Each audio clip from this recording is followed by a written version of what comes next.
one hook, one man would still be fishing. When you look back, I guess it's really hard to compare today with yesterday, isn't it? Yeah. Because they fish different. Yeah. And you could maintain some sort of a balance, couldn't you, back then? Yeah. I mean, the bay will handle a lot of product. Like I said, Grant couldn't get his oars in the water without hitting the fish in the head. Right. So the bay will sustain quite a bit. It's just how much and where, and that's all things that we can figure out. Hopefully the next generation gets to stay here. My graduating class had 45 kids in it, and I think 2 or 3 of us actually stayed and made a living here. And I won't say a living, we sustained ourselves. Yeah.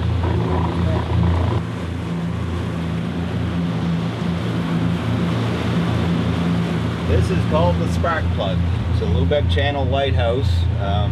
Once upon a time it used to have a keeper.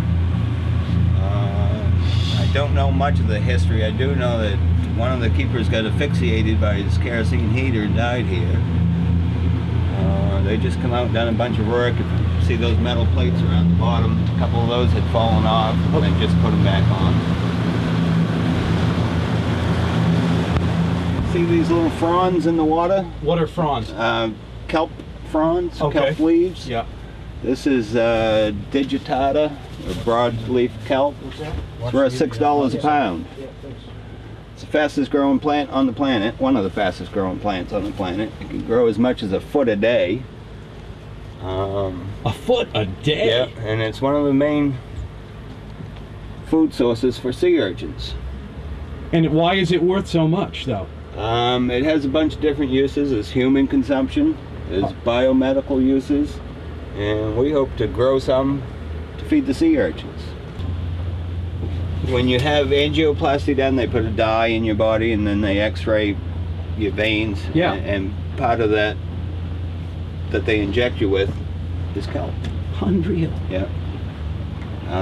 Now, urchins can eat 5% of their body weight per day. Now, did you plant that stuff? Is that planted? The kelp? Yeah. No, it's naturally growing. Like I said, it's one of the fastest growing plants on the planet. How can you, I mean, can you still fish for urchin and still keep the kelp on the ground? It's... Because don't you drag? That's where the urchins are. So if you drag for them, you're going to rip up all their food source, right? Yeah. Oh, that's... Catch-22. Catch-22. Yeah. Got a lot of friends and family that are fishermen, and how do you knock it? You got to do what you got to do to make a living around here. Sometimes you might not make all the right steps. It's an education thing, I think, more than anything. Once everybody knows what's going on, then conservation steps get taken and things start to come back around a bit. When it comes to aquaculture, the United States is basically a third world country. The rest of the world is so far ahead of us.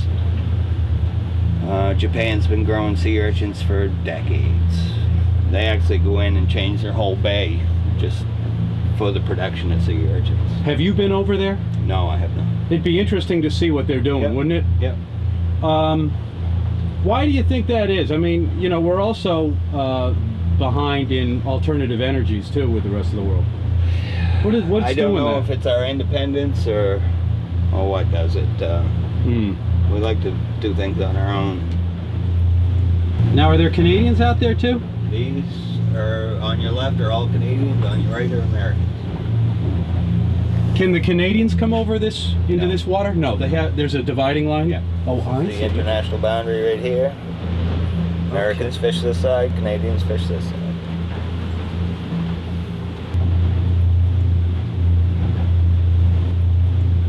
He's dragging.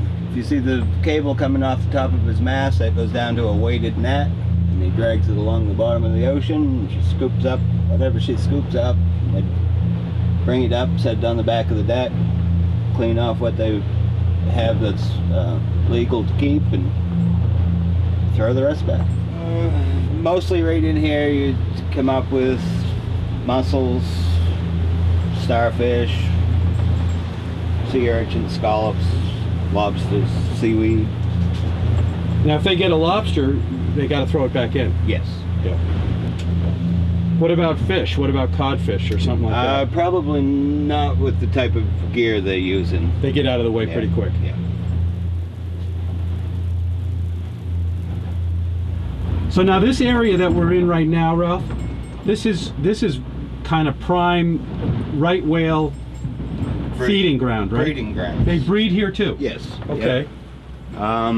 New England Aquarium has been studying the whales up here for 25 years, I believe. They have a base in Lubeck, and we work pretty closely with them when we're out here all the time. And I mean, I grow up here. I love the whales. I love to watch them. Last year I brought my daughter Randy out, and we saw 63 of them in one day. Fantastic day. So we're hooking up with them to do some whale research. The Navy's got a proposal out there to see if we can come up with some ways to spot the whales, whether it's dark at night or fog a day, or finding them's a hard thing. And what the goal is to come up with an anti-collision device that we can put on any boat, and it'll say the whale's right there or the seal's over here. Acoustics is one of our thoughts. I'm sure the equipment's already out there, but nobody's said, can you find whales with it? So it's a matter of finding the right equipment and coming out here and practicing with it. And, right now we're thinking the Navy has a thing that's called the big ear. They can hear jet engines before any of the radar or anything else can see them. So we're thinking maybe we can tune it to a whale's breath, and hear the whale when it comes up to breathe, and usually that's how we spot them out here. You hear them before you see them. Let me ask you, Ralph, I just came back from Iceland. While I was there, they resumed commercial fishing of whales. Yeah.